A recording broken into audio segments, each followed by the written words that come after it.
veut débuter une nouvelle série. Vous êtes dès le départ, tout de suite, avec cette nouvelle série-là, sur le livre de Daniel. Ouais. Moi, je trouve ce nom-là incroyable. Oui, il y a un conflit d'intérêts. Alors, Daniel,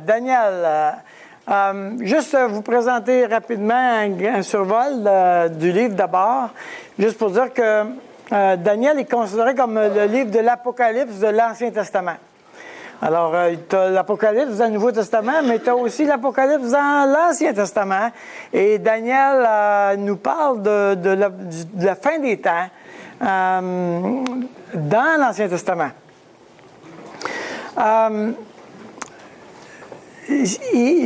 C'est la référence des prophéties dans ce sens que tous les auteurs du Nouveau Testament, absolument tous les auteurs du Nouveau Testament ont parlé du livre de Daniel. Et toutes les prophéties qui sont liées dans le Nouveau Testament avec la fin des temps, ils sont aussi référés avec le livre de Daniel. Par exemple, quand Jésus dit dans Matthieu 24, quand vous verrez l'abomination de la désolation, dans Matthieu 24, il est en train de parler de Daniel. Quand Paul parle, il faut que celui il fallu que ce qui disparaisse avant qu'il arrive, l'Antéchrist lui-même, dans 2 Thessaloniciens, il parle de Daniel. Autrement dit, les auteurs du Nouveau Testament ont construit leur compréhension de la fin des temps sur la base de Daniel, de quelques autres livres de l'Ancien Testament, bien sûr, Ésaïe, Ézéchiel, Joël, mais particulièrement sur Daniel. C'est Daniel qui donne les séquences, c'est Daniel qui donne la chronologie, on va dire ça comme ça. Et c'est particulier parce que tout est relié avec Israël. Vous savez, quand on parle de l'Apocalypse, quand on parle de la fin des temps, quand on parle des prophéties, le centre de tout ça est Israël. C'est même pas l'Église. C'est Israël, vraiment. Ça, c'est vraiment fascinant dans cette question-là. Oui, il y a différentes positions eschatologiques qu'on appelle des positions sur les choses de l'avenir. Moi, je vais le présenter sur la base du prémillénaire, c'est-à-dire que je crois qu'Israël et l'Église ont des liens communs, mais distincts. Quand on regarde les prophéties de l'Ancien Testament et du Nouveau Testament, quand on les examine, on s'aperçoit que la Bible tombe silencieuse au moment où Israël n'est pas concerné. Autrement dit, quand Dieu parle des nations, il en parle uniquement parce que ça a une incidence sur Israël. Quand il n'y a pas d'incidence sur Israël, il n'y a rien qui se passe. Autrement dit, il y a des grandes périodes. Par exemple, on a 2000 ans de silence de la Bible sur les 2000 ans qu'on vient de traverser. 2000 ans qui c'est silence. La Bible ne parle pas de ça du tout. Quand elle reprend la chronologie, quand elle reprend la mise en route des prophéties, c'est parce qu'Israël est concerné directement.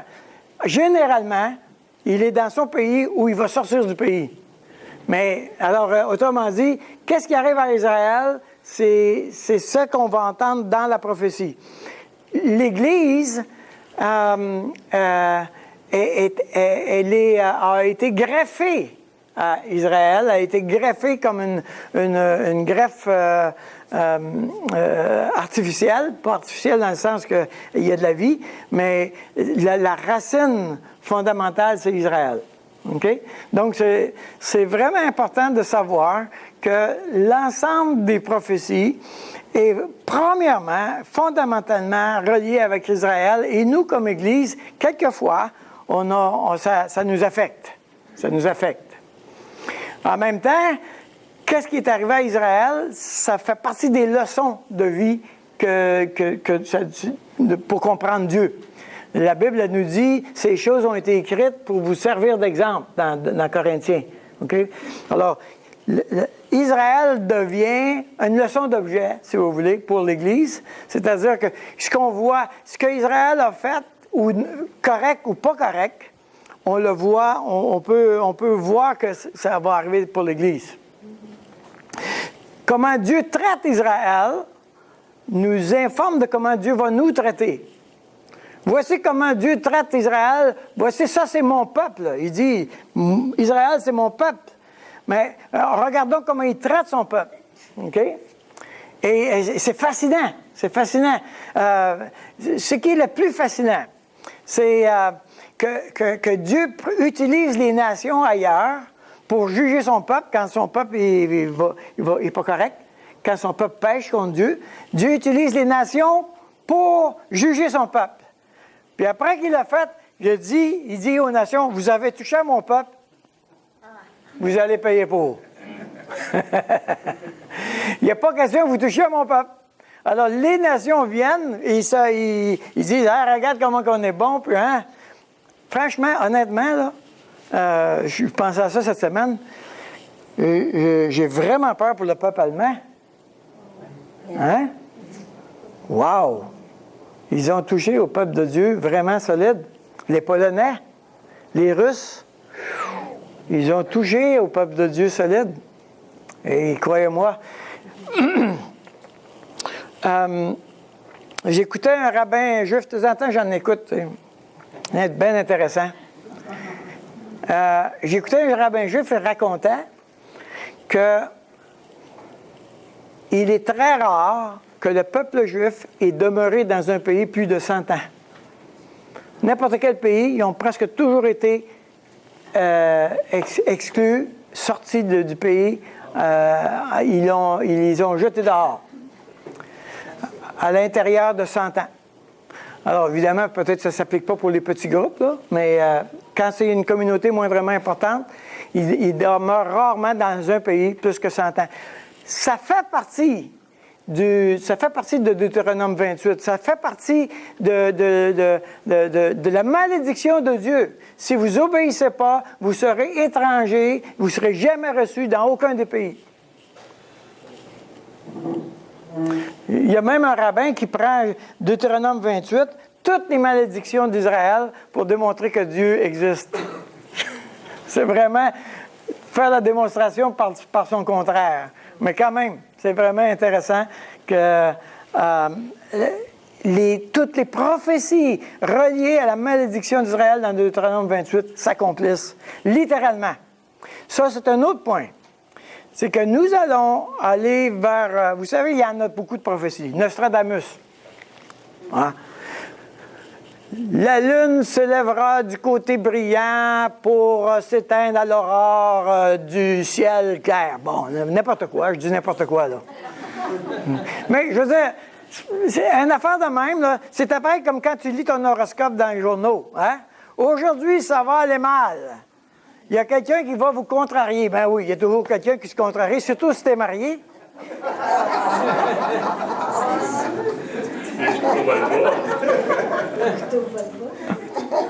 Ça s'applique pour les hommes comme pour les femmes. Hein? Surtout pour les femmes. Bon.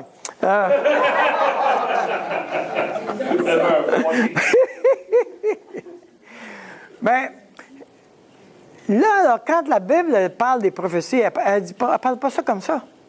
Elle dit il va arriver tant de jours, tant d'années. Après tant d'années, ça va arriver comme ça. Alors, c'est pas, il y a pas de, on n'est pas en train de construire des hypothèses. C'est très clair. Il y a un certain nombre de jours, un certain nombre d'années. C'est comme ça que ça va se passer. Et on n'a même pas besoin de deviner. Vraiment pas. Donc, le livre de Daniel va aussi nous donner des informations dans le temps, dans les époques, etc. Le contexte du livre de Daniel, c'est que le peuple d'Israël a été déporté à Babylone et c'est à cause d'un jugement que Dieu avait prophétisé, vous serez déportés. Mais Daniel veut faire la démonstration et Dieu veut faire la démonstration qu'il est en permanence maître de l'histoire de l'humanité. Dieu est maître de l'histoire, Dieu est maître du temps, et ça va arriver. Et voici comment ça va arriver. Alors, ça, c'est un peu la grande image. J'ai intitulé, on va tourner ensemble dans Daniel chapitre 2. On va commencer avec de lire chapitre 1, versets 1 et 2. On va commencer avec ces deux versets-là ce matin, si vous le permettez.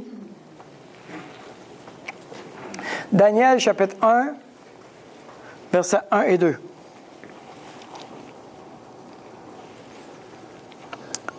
La 3e année du règne de Joachim, roi de Juda, Nebuchadnezzar, roi de Babylone, marcha contre Jérusalem et il l'assiégea. Le Seigneur livra entre ses mains Joachim, roi de Juda, et une partie des ustensiles de la maison de Dieu. Nebuchadnezzar emporta les ustensiles au pays de Shinéar dans la maison de son Dieu. Il les mit dans la maison du trésor de son Dieu. Et j'ai donné comme titre « Mon Dieu est plus fort que le tien ». Il y a eu 3 déportations. Ça, c'est la première. Il y a eu 3 déportations à Babylone. Il y a eu 3 vagues de déportation. Et ça, c'est la première vague. Mais maintenant, ça, c'est vraiment fascinant. Il y a plusieurs éléments qui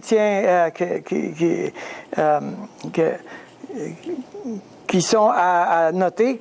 Verset 2, « Le Seigneur livra entre ses mains Joachim, roi de Juda. » Si Nebuchadnezzar pense qu'il a le contrôle, si Nebuchadnezzar pense qu'il est en train d'envahir Juda, si Nebuchadnezzar pense qu'il est plus fort, la Bible a dit non, le Seigneur livra Joachim.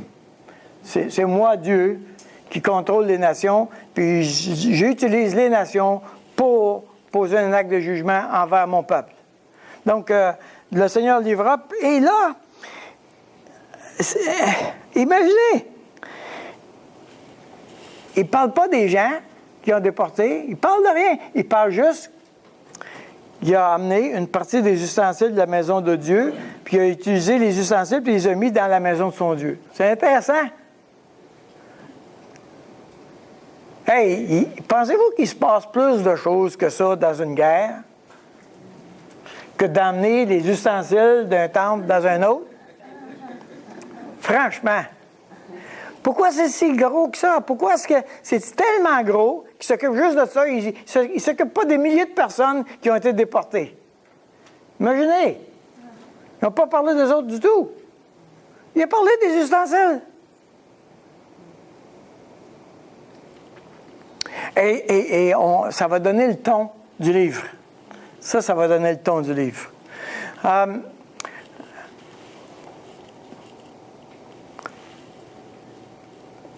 Comment on interprète nos malheurs? Israël a été déporté. La 3e année, l'Israël a été... On amène des gens. Quand les Babyloniens sont venus chercher ces gens-là, il y a une affaire comme 500 kilomètres qui ont marché dans le désert, à cet et là.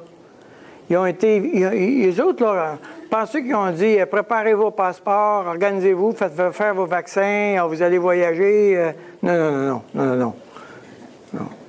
Ils ont encadré, puis ont dit, vous en allez. Il y en a qui sont morts là-dedans, pour se rendre là-bas. Hein? Morts de soif, morts de faim. C'est des conquérants. Ils arrivent là-bas, c'est pas des nouveaux citoyens. Là. On va faire un transfert de fonds de la banque. Vous allez avoir la citoyenneté babylonienne. Vous allez avoir les assurances-vie. Inquiétez-vous pas. Non. Vous êtes esclaves. Vous êtes esclaves. Quand ça t'arrive, et quand le peuple qui t'a conquis dit « Mon Dieu est plus fort que le tien », qu'est-ce que tu penses, toi?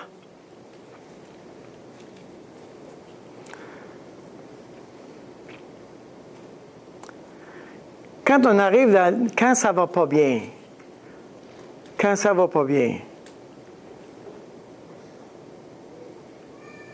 on commence à se questionner sur Dieu.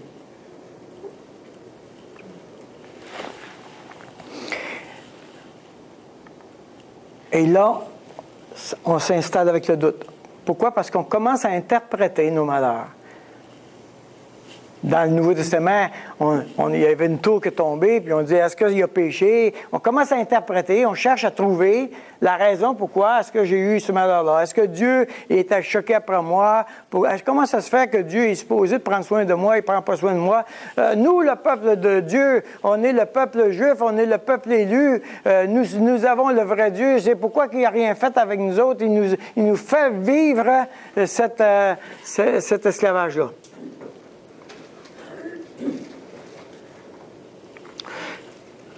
Est-ce que ça arrive que dans ta vie, ça commence à être noir?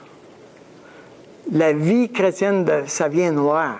En tout cas, beaucoup ombragé, on va dire. Et dans le cœur, on vient avec une profonde tristesse. Des déceptions avec Dieu.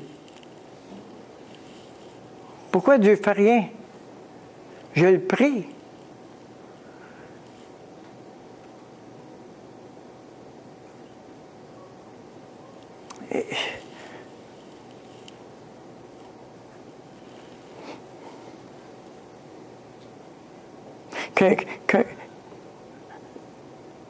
Les Juifs qui ont vécu la Shoah, qui ont vécu l'extermination dans les camps de la mort, où est Dieu? Je viens de marcher presque 1000 milles maintenant. J'ai 500 kilomètres à pied dans le désert, dans les roches, poussé par des soldats qui trouvent qu'on va pas assez vite. Où est Dieu? Alors évidemment, la question, ça va être, quand j'ai des problèmes, comment je vais interpréter mes problèmes? Ça va être quoi mon interprétation? Il va falloir que, idéalement, c'est préférable de prendre la solution de Dieu comme ma solution, de prendre l'interprétation de Dieu comme mon interprétation. OK? Jérémie, il dit, « Tout ce pays deviendra une ruine, un désert, et ces nations seront asservies au roi de Babylone pendant 70 ans. » Il y avait eu une prophétie que vous, Israël, parce que vous n'avez pas obéi à Dieu, parce que vous n'avez pas été fidèle, parce que vous ne vous êtes pas tourné vers moi, je vais poser un acte de jugement et vous serez déportés à Babylone pendant 70 ans. Et quand on dit 70 ans, c'est 70 ans. Alors, pendant que je suis en train de vivre le malheur, je devrais retourner à la déclaration de Dieu. C'est un péché collectif et je vis à cause de la faute des autres aussi. Hein? Je veux dire, moi, je peux être fidèle à Dieu, super fidèle, mais c'est tout le peuple qui paye, là. Alors, moi, j'embarque dans l'eau, là.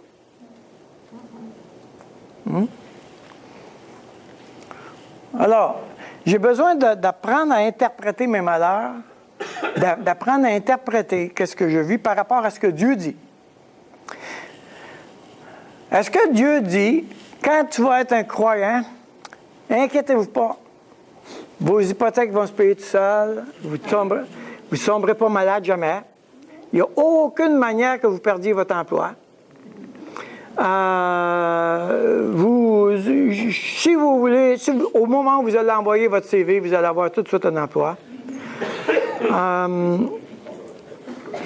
Inquiétez-vous pas, au moment où tu acceptes de marcher avec moi, ça va très bien aller avec ta femme et tes enfants. Est-ce que c'est ça qu'il a dit? Non, pas du tout. Il a dit, les disciples, pas mieux que le maître. C'est ça qu'il a dit. Il a dit, on va vous injurier, on va vous persécuter, on va faire des choses qui sont... Non, ça va aller mal. Parce que vous me suivez. Vous me suivez. Donc, je ne devrais pas avoir une surprise que ça se met à aller mal. Ça ne devrait pas être une surprise que j'ai un doute. Pierre dit dans 1 Pierre, ne vous surprenez pas d'être dans la fournaise des épreuves. Ne vous en surprenez pas, ça fait partie du deal. Bon, quand tu l'as signé, toi, tu ne savais pas qu'il y avait cette ligne-là en bas, là. Il y avait un petit paragraphe en bas. Toutes choses connexes. Mais ça fait partie de choisir Dieu. OK? Alors, comment je vais interpréter mes malheurs? Comme étant en communion avec lui. Comme étant faisant partie du corps de Christ. Et Paul dit, ce qui manque aux souffrances de Christ, je les complète dans mon corps. Wow!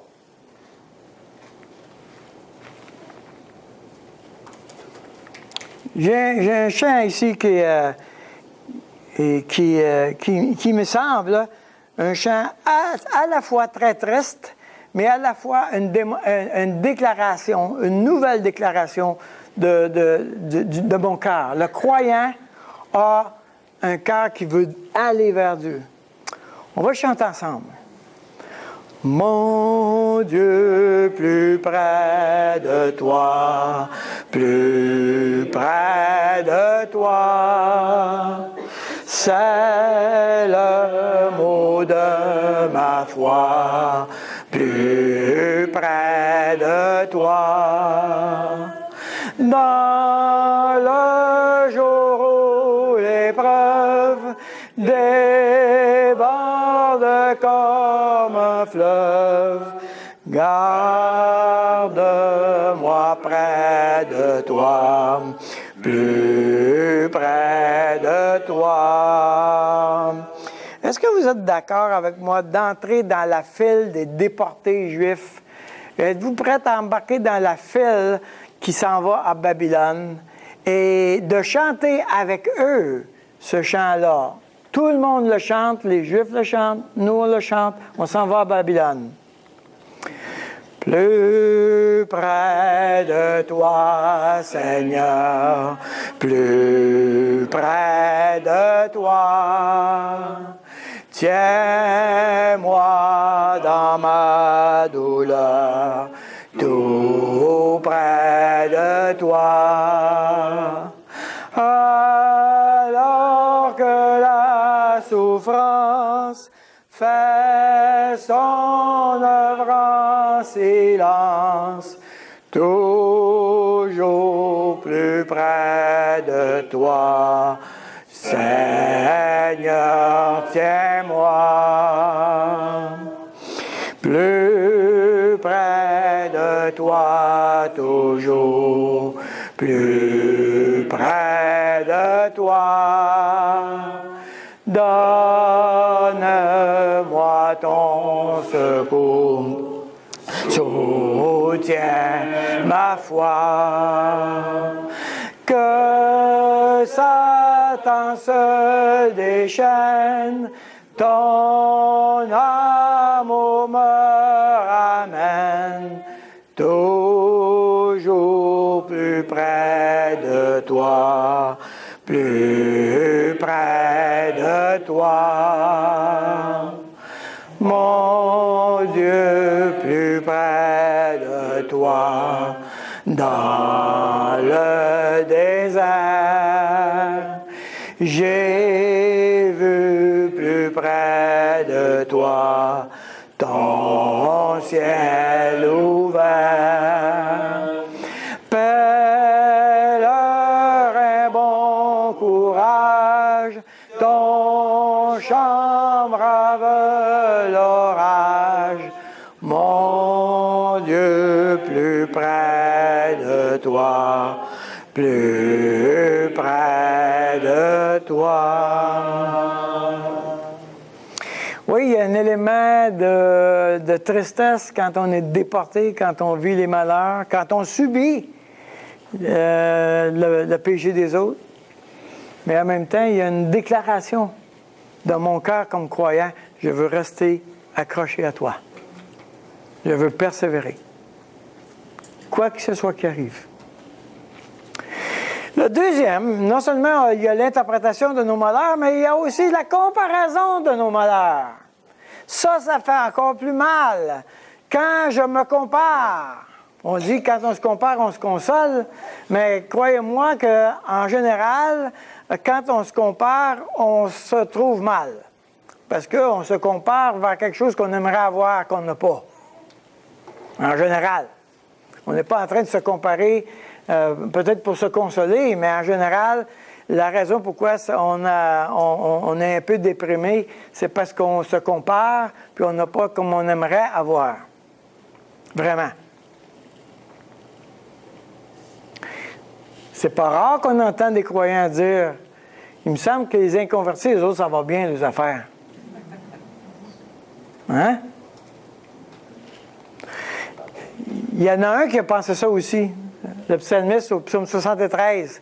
« Toutefois, mon pied allait fléchir, mes pas étaient sur le point de glisser, car je portais envie aux insensés en voyant le bonheur des méchants. Rien ne les tourmente.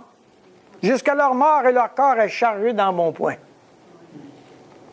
Ils n'ont aucune part aux souffrances humaines. Ils ne sont point frappés comme le reste des hommes. » Il me semble que ça va bien, les affaires. Aussi, l'orgueil leur sert de collier. La violence est le vêtement qui les enveloppe. L'iniquité sort de leurs entrailles. Les pensées de leur cœur se font jour. Ils raillent et parlent méchamment d'opprimés. Ils profèrent des discours hautains. Ils élèvent leur bouche jusqu'aux cieux et leur langue se promène sur la terre. Voilà pourquoi son peuple se tourne de leur côté. Ils avalent l'eau abondamment. On veut être comme eux autres, puis on veut goûter à leur richesse, on veut goûter à leur profiter de leurs avantages.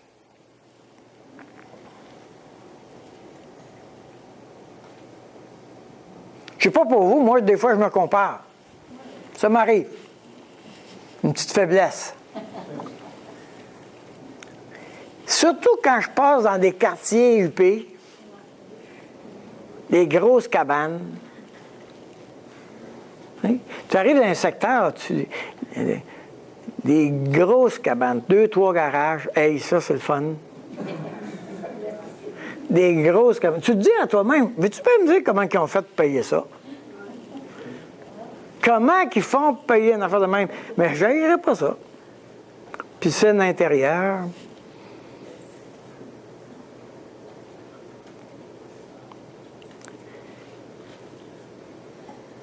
Évidemment, de temps en temps, tu entends dans les journaux que le gars s'est fait tirer dans sa cour par la mafia, puis on commence à comprendre un peu plus où vient l'argent. Mais quand même, ça ne vient pas tout du crime, on s'entend. Mais c'est quand même inquiétant d'avoir autant de cabanes. Franchement, tu sais. C'est ça les défis qui montent. Hein? Quand tu vois enfin, je n'irai pas plus loin. Ainsi sont les méchants, toujours heureux. Ils accroissent leur richesse. Ça, c'est des mensonges qu'on se dit. Hein? Ils sont toujours heureux. Hein? Ils ne tombent jamais malades. Ça va tout le temps bien. Ils ne sont jamais courus par les huissiers. C'est donc en vain que j'ai purifié mon cœur, que j'ai lavé mes mains dans l'eau. Ça me sert à quoi de faire tout ça? Ça me sert à quoi de suivre le Seigneur? Ça me sert à quoi de faire autant de sacrifices pour le Seigneur? Ça me sert à quoi de donner à mon offrande à l'Église? Franchement, avec cet argent-là, moi, j'ai un plan. Chaque jour, je suis frappé. Tous les matins, mon châtiment est là. Franchement, il est dans la cave, le gars. Ça va pas bien, il voit noir. Mais des fois, c'est comme ça qu'on est. Hein? Et quand on voit noir, qu'est-ce qu'on fait? On se compare. C'est ça qu'il fait. Il se compare. Ensuite, à quoi la solution? La solution vient tout de suite de le verset plus tard. Quand j'ai réfléchi là-dessus, à un moment donné, il faut que tu réfléchisses. C'est ça l'affaire. Quand j'ai réfléchi là-dessus, pour m'éclairer, la difficulté fut grande à mes yeux, jusqu'à ce que j'eusse pénétré dans les sanctuaires de Dieu. Quand j'ai réfléchi là-dessus, j'ai eu des gros problèmes jusqu'au moment où j'ai été voir à la croix. Quand j'ai été à la croix, il y a pas mal d'affaires qui ont été résolues là. Quand j'ai vu le Dieu que je sers, qui a été prêt à donner sa vie pour moi, qui a payé le prix en abondance pour moi, mes malheurs, je peux les associer avec le fait que Christ est payé pour mes malheurs. Donc, si je dois m'enfoncer dans les malheurs parce que je me compare, je pourrais en sortir aussi si je m'accroche à la croix. Revenir à Jésus. Revenir à ce qu'il a fait pour moi. Revenir au prix qu'il a payé pour m'avoir. C'est immense. Et la consolation à nos malheurs. Comment est-ce que Dieu nous console? Comment est-ce que Dieu nous console? Le Seigneur livra entre ses mains Joachim au roi de Juda une partie des ustensiles de la maison de Dieu. Nebuchadnezzar emporta les ustensiles au pays de Shinéar, dans la maison de son Dieu. Il les mit dans la maison du trésor de son Dieu. Pourquoi il commence comme ça? Premièrement, il commence avec une déclaration. Voici, j'ai une prophétie qui est accomplie. Je vais vous parler des prophéties à venir, mais il y en a une qui est accomplie direct là. C'est que vous allez être déportés. Et Nebuchadnezzar l'amène au pays de Shinéar. On se trouve à être à Babylone. Hein? On s'en va à Babylone. Et c'est le symbole du mal dans la Bible. OK? Et on amène les ustensiles de son Dieu. Pourquoi? Parce que les peuples conquérants, qu'est-ce qu'ils faisaient? Ils disaient, si on a envahi ce pays, et si ce pays-là a été battu, c'est parce que notre Dieu est plus fort que leur Dieu. Alors, ce qu'ils faisaient, c'est qu'ils prenaient les ustensiles de cette divinité-là et ils l'emmenaient dans leur affaire à eux pour et ils n'étaient pas contre les dieux, en passant. Ils collectionnaient les dieux. Non, mais on ne prend pas de chance. On prend tout ce qu'il y a. Mais oui, le petit Dieu d'Israël est un peu plus petit que les nôtres parce que nous autres, on a gagné. Ça fait qu'on va quand même l'emmener. Puis on emmène les Juifs avec nous autres. Fait que s'il y a quelque chose qu'on a besoin avec ce Dieu-là, peut-être qu'il pourra nous arranger ça. Hein? Donc, ils n'ont pas de problème à avoir beaucoup de dieux. C'est vraiment pas un problème pour eux autres. Mais ils veulent savoir lequel qui est le plus fort. Alors là, c'est notre Dieu qui est le plus fort, on les a conquis. Donc, on amène les ustensiles, puis on amène ça chez nous. C'était une pratique qui était continuelle. Tournez avec moi dans 1 Samuel, chapitre 5. 1 Samuel, chapitre 5.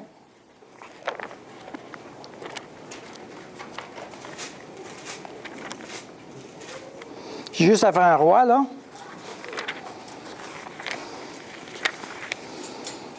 Au verset 1. On va comprendre un peu mieux qu'est-ce qui se passe. Les Philistins prirent l'arche de Dieu. Hein, ils viennent de conquérir Israël. Les Philistins prirent l'arche de Dieu et ils la transportèrent d'Ében-Ézer à Asdod.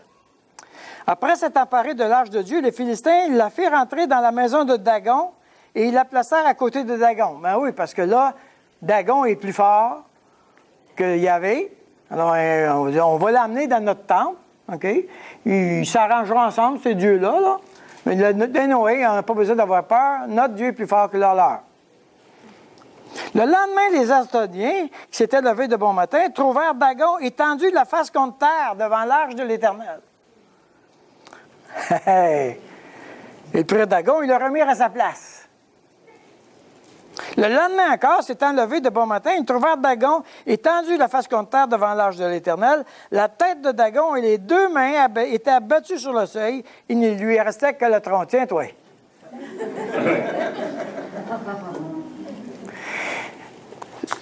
Ce qui arrive là, c'est que les peuples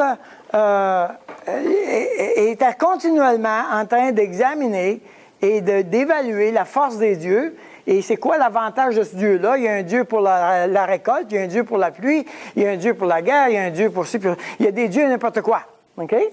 Donc, on a toute une variété de dieux. On veut juste voir à quoi ça sert ce Dieu-là, puis qui est plus fort. Là, on emmène le Dieu d'Israël dans le temple de Dagon, puis c'est Dagon qui se plante. Le Dieu des Asdodiens se retrouve la face contre terre.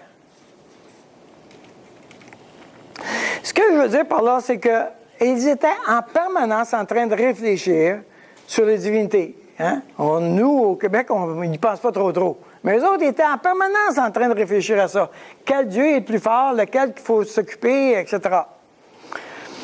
Alors, à partir du moment où ils amènent les ustensiles à Babylone, là, les rois ont toutes sortes d'événements. Il y a toutes sortes d'événements, un après l'autre. Regardez le premier.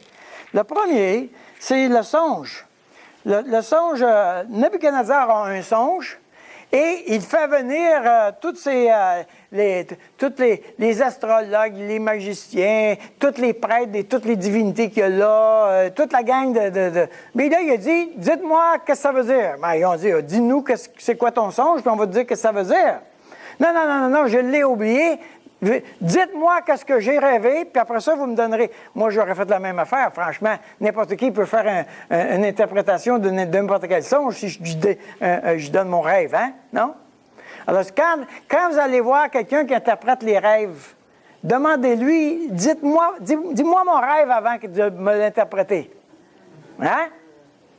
Il y a un paquet de livres sur l'interprétation des rêves aujourd'hui. Hein? Donne-moi ton rêve, donne-moi mon rêve, puis après ça, tu me diras ce que ça voulait dire. C'est ça que Nebuchadnezzar dit. Et au verset 26, il dit, mais en fait, on devrait dire le verset 10, ce que le roi demande est impossible. Il n'y a personne qui puisse le dire au roi, excepté les dieux, dont la demeure n'est pas parmi les hommes.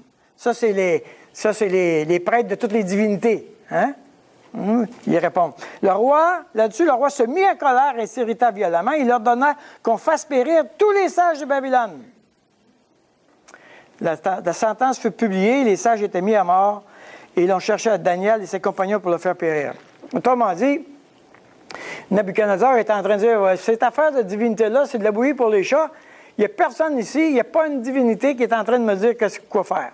Et là, Daniel dit, OK, wow. Et au verset 26, Daniel va voir le roi. Le roi prit la parole et dit à Daniel, qu'on nommait Belchassar, « Es-tu capable de me faire connaître le songe que j'ai eu et son explication? » Et Daniel répondit en présence du roi et dit, « Ce que le roi demande est un secret que les sages, les astrologues, les magiciens, les devins ne sont pas capables de révéler au roi. » Il n'y a aucun des représentants, des prêtres, de toutes ces divinités-là qui est capable de faire ça. Tous ces gens-là ne peuvent pas faire ça. Mais il y a dans les cieux un Dieu qui révèle les secrets. Alors là, le Dieu que tu penses qui est plus petit que le tien parce que tu l'as conquis, parce que tu nous as conquis, moi, c'est mon Dieu. Et mon Dieu à moi, va te dire qu'est-ce qu'il y en est. Et là, il raconte le rêve. Qu'est-ce que le roi dit à la fin, verset 46?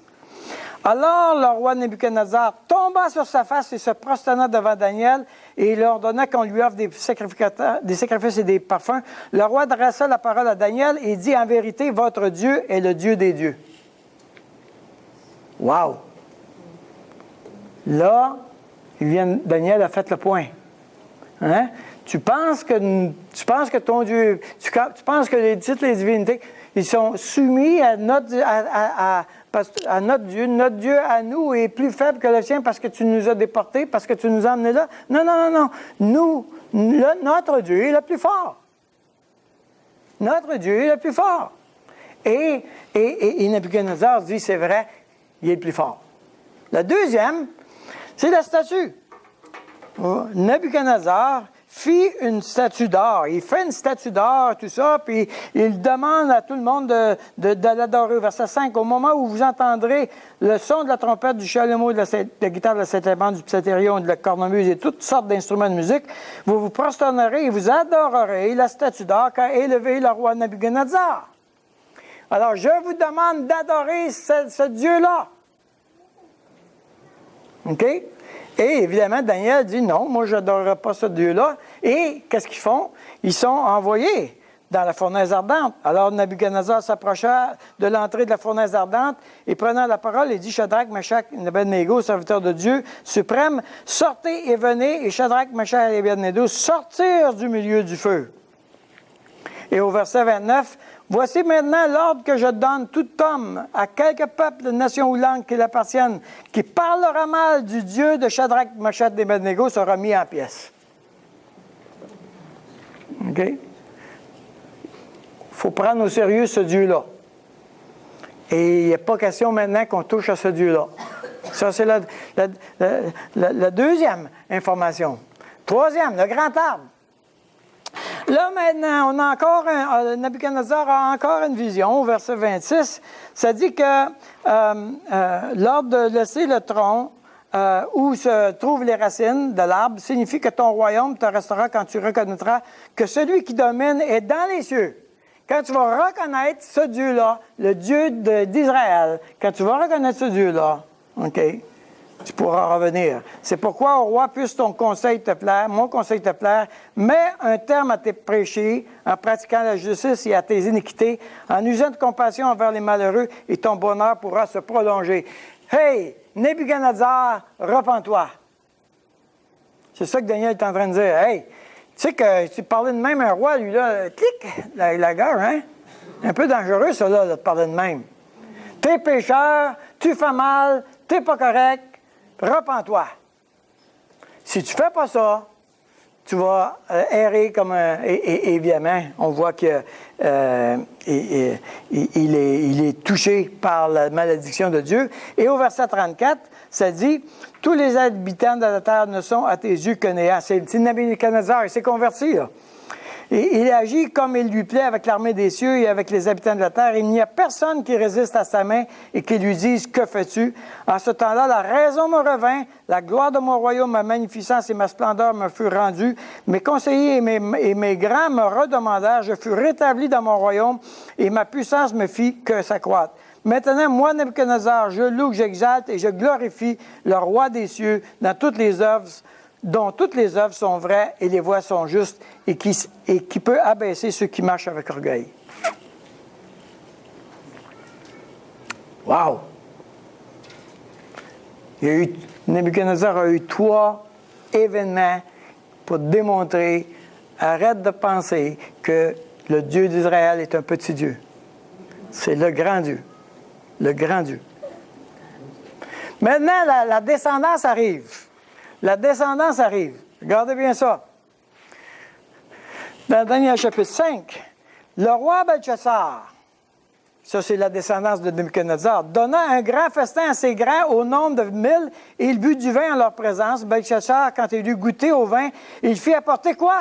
Les vases d'or et d'argent que son père Nabuchodonosor avait enlevés du temple de Jérusalem. Oh oh! Là, il se met dans le jus. Il amène les ustensiles du temple pour faire un party. Oh oh! Oh oh! Qu'est-ce qu'il est en train de faire? Il est en train de se moquer du Dieu d'Israël, là. Hein? C'est ça qu'il fait. Wow! Alors on apporta les vases d'or qui avaient été enlevés du temple de la maison de Dieu à Jérusalem, et le roi et ses grands, ses femmes et ses concubines s'en servirent pour boire. Ils burent du vin et ils louèrent les dieux d'or, d'argent, d'airain, de fer, de bois et de pierre.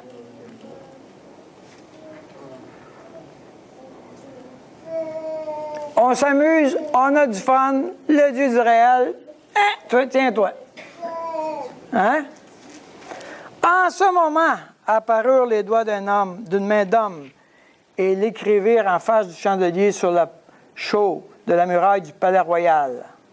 Le roi vit cette extrémité de main qui écrivait. Alors le roi changea de couleur. Tu veux avoir peur, là? Wow! Tu viens de toucher à quelque chose de gros, mon petit gars. Tu viens de toucher aux ustensiles du roi des rois de l'univers. Et évidemment, Daniel va répondre au verset 22, « Et toi, Belchassar, son fils, tu n'as pas humilié ton corps, quoique tu saches toutes ces choses. » Ton père t'a parlé, là. Tu t'es élevé contre le Seigneur des cieux. Les vases de sa maison ont été apportés devant toi, et vous, vous en êtes servis pour boire du vin, toi et tes crans, tes femmes et tes concubines, tu as loué les dieux d'argent, d'or, d'airain, de fer, de bois et de pierre, n'importe qui, pas Dieu. Hein? C'est ça qu'il est en train de dire. Tu es prêt à suivre n'importe qui, mais pas Dieu. Hein? On a ça, hein? N'importe qui.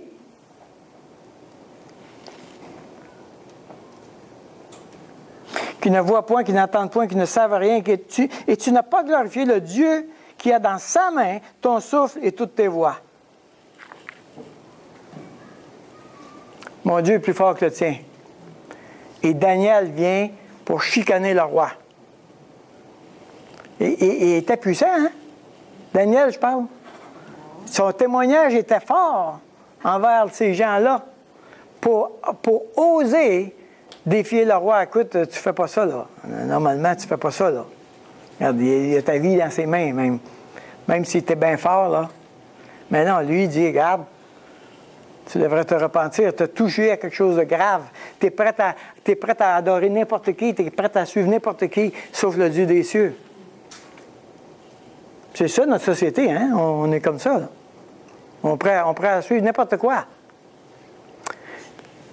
Et ce que c'est intéressant parce que pendant les 70 ans qui sont en captif à Babylone, pendant 70 ans où le peuple de Dieu est prisonnier et esclave d'un autre peuple, pendant toutes ces années-là, Dieu est en train de dire, vous autres les nations, là, vous touchez à quelque chose de gros quand vous touchez à mon peuple.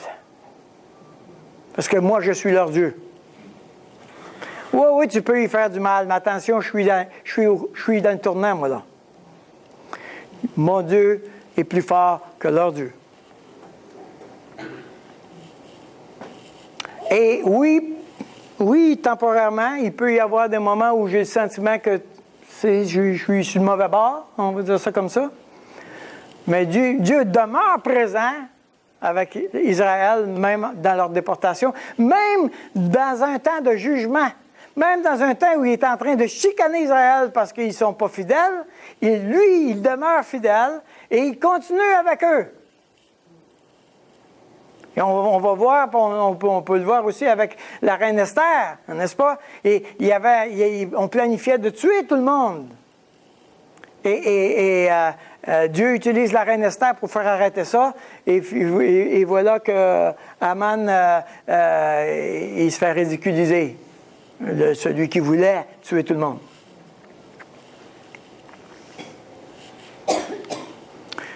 Sachez que je suis Dieu. Tournez avec moi dans Ézéchiel, chapitre 14. Juste le livre avant. Ézéchiel 14. Ça, c'est vraiment fascinant. Ézéchiel a été du même temps que Daniel. OK? Au verset 12. La parole de l'Éternel me fut adressée en ces mots. Fils de l'homme, si un pays péchait contre moi en se livrant à l'infidélité, et si j'étendais ma main sur lui, si je brisais pour lui le bâton du pain, si je lui envoyais la famine, si j'en exterminais les hommes et les bêtes, et qu'il y ait au milieu de lui ces trois hommes, Noé, Daniel et Job. Là, c'est fort.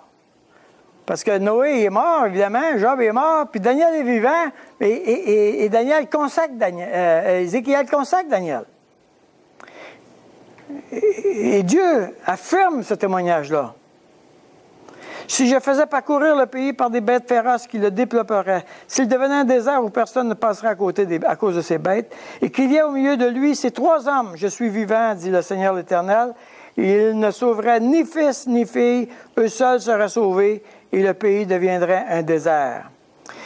Dieu voit les hommes et les femmes fidèles. Il les voit. Ou si j'amenais l'épée contre ce pays, si je disais que l'épée parcourt le pays, si j'en exterminais les hommes et les bêtes, et qu'il y a au milieu de lui ces trois hommes, Je suis vivant, dit le Seigneur l'Éternel. Il ne sauverait ni fils ni fille, mais eux seuls seraient sauvés. Aussi j'envoyais la peste dans ce pays. Si je répandais contre lui ma fureur par la mortalité, pour en exterminer les bêtes et les hommes et les bêtes, et qu'il y ait au milieu de lui Noé, Daniel et Job, je suis vivant, dit le Seigneur l'Éternel. Il ne sauverait ni fils ni fille, mais il sauverait leurs âmes par leur justice. Oui, ainsi parle le Seigneur l'Éternel. Quoique j'envoie contre Jérusalem mes 4 châtiments terribles, l'épée, la famine, les bêtes féroces et la peste, pour en exterminer les hommes et les bêtes, il y aura néanmoins un reste qui échappera, qui en sortira des fils et des filles. Là, c'est important de ce mot-là, le reste. Il y a toute une théologie, on appelle ça la théologie du reste. Il y aura toujours, à travers les siècles, un reste d'hommes et de femmes qui sont fidèles à Dieu. Et ce reste-là permet la continuité de l'Évangile jusqu'à aujourd'hui. Nous faisons partie du reste. Nous sommes le reste, pas les restants.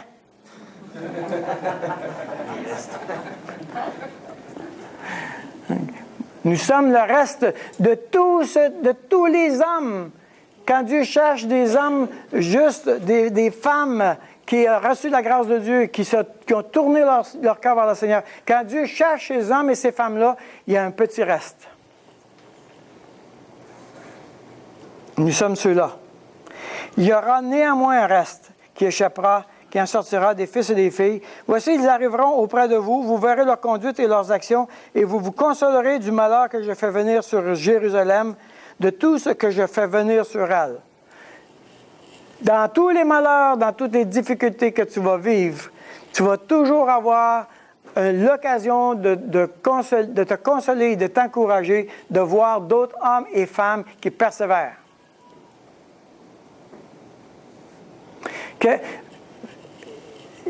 J'aime énormément, des fois le Seigneur me donne le privilège d'aller dans une autre église, j'aime énormément de donner la main à des personnes que ça fait 30 ans que j'ai vues dans cette église, qui ont persévéré.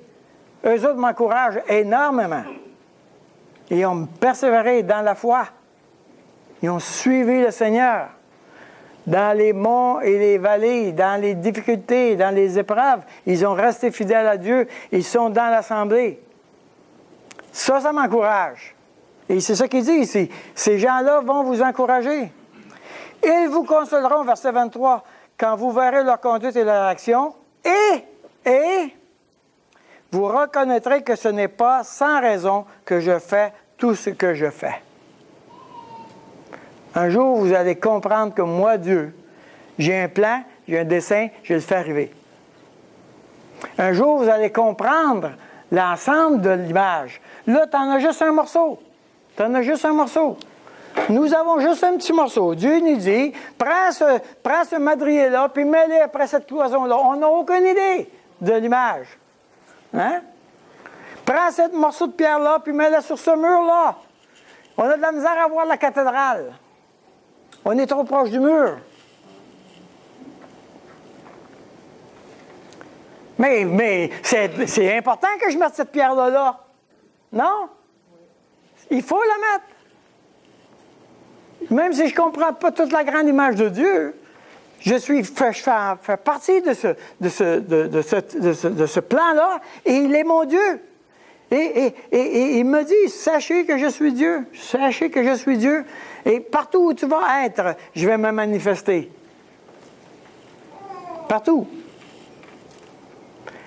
Et je vais faire un spécial pour faire la démonstration que je suis le grand Dieu. Je pense qu'une des places où nous pouvons mesurer ça maintenant encore aujourd'hui, c'est certainement avec Israël. Il n'y a aucun exemple vivant sur cette terre d'un peuple qui a été déraciné, qui a été dispersé dans l'histoire et dans le monde, qui a gardé ses racines. Il n'y a aucune histoire. Les Romains, il n'y en a plus de Romains. Les Babyloniens, il n'y a plus de Babyloniens. Ceux qui ont gardé leur place, c'est parce qu'ils ont gardé leur pays. Enlève-leur leur pays et plus rien. Ils se font 3 générations puis plus personne.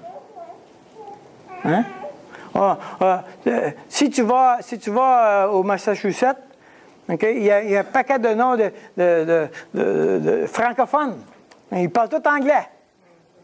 Hein? Mais c'est des francophones qui ont descendu pour l'industrie du textile il y a 100 ans. Maintenant, les enfants, c'est des Américains maintenant. Hein? C'est plus des Québécois, ils n'ont plus de Québécois. Là. Ils ont une vague idée qui a déjà été francophone, mais c'est plus Bouchard, c'est Butchard, quelque chose de même. Ce que je veux dire par là, c'est que c'est miraculeux que le peuple d'Israël soit encore un peuple. Ça, on peut être là. Je suis votre Dieu. Je demeure votre Dieu. Et je vais accomplir ce que j'ai l'intention de faire. Vous serez, vous, Israël, le peuple, là, moi, Dieu, là, j'ai décidé que vous, Israël, vous allez être mon peuple, et vous, comme mon peuple, vous allez parler de moi à toutes les nations. Ça, c'est mon plan. Et un jour, vous allez vous jeter à genoux devant celui que vous avez percé, et vous allez dire, voilà mon Dieu. Et les hommes de toutes les nations, la Bible a dit, ils vont s'accrocher au pan de votre robe en disant, amène-moi adorer avec toi ton Dieu. C'est ce qu'ils vont faire. Toutes les nations vont s'accrocher après le peuple d'Israël pour aller là. C'est fort. C'est fort. Incroyablement fort.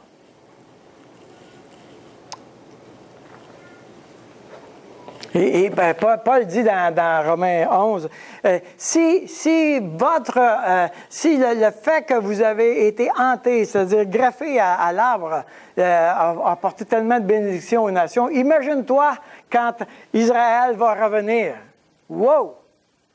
Ça va être fort. Ça va être fort. Vraiment fort. Et les nations vont dire, oui, parle-nous de ton Dieu, parle-nous de ton Dieu.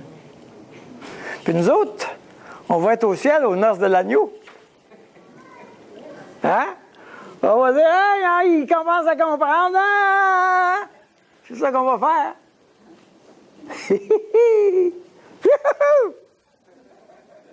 Ça, c'est fun, ça. Wow! Wow!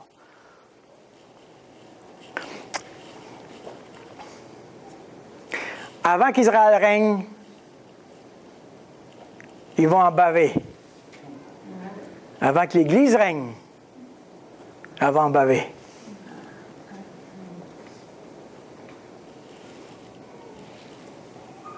L'interprétation de nos malheurs, inquiète-toi pas, ça fait partie du processus.